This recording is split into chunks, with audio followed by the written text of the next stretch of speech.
maayirka degmada Garadaga Cabdilaahi Salebaan Boobe oo ay weheliyaan mid ka mid ah xildhibaanada golaha deegaanka degmada Garadaga iyo taliyaha booliska degmada Garadaga ayaa gaaray qoystan yar oo habeenkii xalay u haleelay danab iyadoo 24 saacadood u dambeysay ka daayay degmada Garadaga iyo deegaano hoos yimaada roobab lagu diirsaday wareyntii waxa halkaasi ka hadlay mid ka mid ah waayeelka qoyska danab ku dhacay isla markaasina ka warbixiyay xaaladda ay ku sugan yihiin haatan had ilaahay baa iskale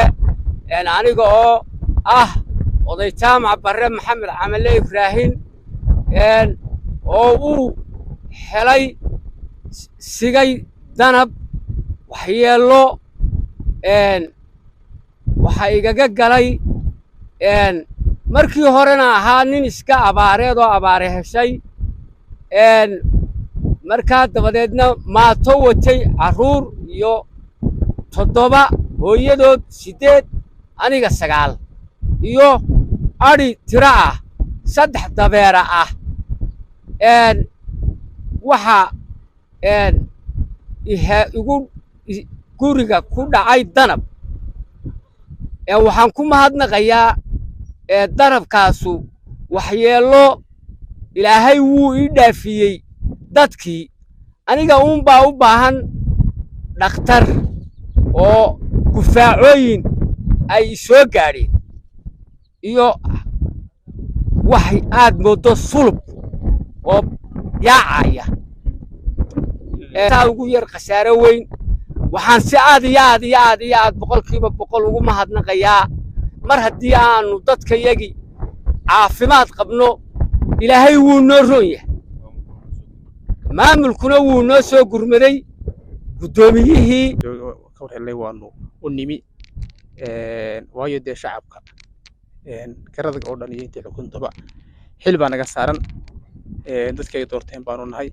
meel kastoo ay waxa weeye dee dhibaato soo gaadhoba ama aanu ka caawin karro aan wax ka gaari karro inaan ka gaarsiino oo waxyaalaha nolol baday weeyaan marka saasaan ugu nimi inta kale dadku waa fiican yihiin kolley jaamac wuxuu leeyahay isagu dee kolley qacdii danabka ayuu waxa weeye uu xanuun ka dareemaya sida uu noo sheegay tana waxaan ilaahay subxaanahu wa tacaala aynu ka baryaynaa inuu ilaahay isagana u sahlo aduu ilaa 6dii meelahaasay ahayd salaadii maqrib iyo meelahaas baan filayaa ilaahay waa ka nabadgeliyay alxamdulilah iskuullah waa nimi maayirkii waa ila socdaa anigoo taliyay saldhigga waxa dhacday waa musiibo ilaahay waxa danabkaasi ku dhacay reerkan alxamdulilah rabbil caalamiin sida uu sheegay jaamac wax ilaahay loogu mahadiyo khasaarahaas soo gaadhay dad iyo dunyaba ilaahay ku badbaadiyay marka loo eego haybaanu ka baryaynaa oo ilaahay baynu marka hore wada mahadnaqaynaa marka labaad waxaan anigoo shacabka degmada Garadaga kamid ah waxaan u mahadnaqayaa maamulka degmada Garadaga oo run ahaantii kuwa bulshada la dareena taliyaha saldhigga maayirka degmada xildhibaanadii oo nagala joogo xildhibaan Faarax Ducaale Dhunkaal dhammaantiin waxaan leenahay wixii aad bulshadiina u qabataan iyo sida ula dareentihiin ayaa nagu matashaan maayirka degmada Garadaga Cabdilaahi Salebaan Boobe kaasi oo ka hadlay qoyskan uu haleelay danabku waxaana uu sheegay in qoyskan uu baahan yahay gurmad degdeg iyo caawimaad waajibaadkayga shaqo iyo ku galka xaaladaha soo kordhay roobkii xalay alxamdulilah roob baa ka daayay degmada Garadaga wax ilaahay loogu mahadnaqo abaartii xoogaa deegaanka uu ka soo jabtay roob iyo dhigo wanaagsan baa helay waxyeelo roobkii wuxuu waxyeelo aanu markaan deegaankii wareysanay aanu ka war helay inuu oday jaamac ku dhacay danab markaanu ka war helay isla waanu soo istaagnay noo soo sheegay xaaladii baanu eegnay saaka dawaq badan baa ku jiray ciyaalka iyo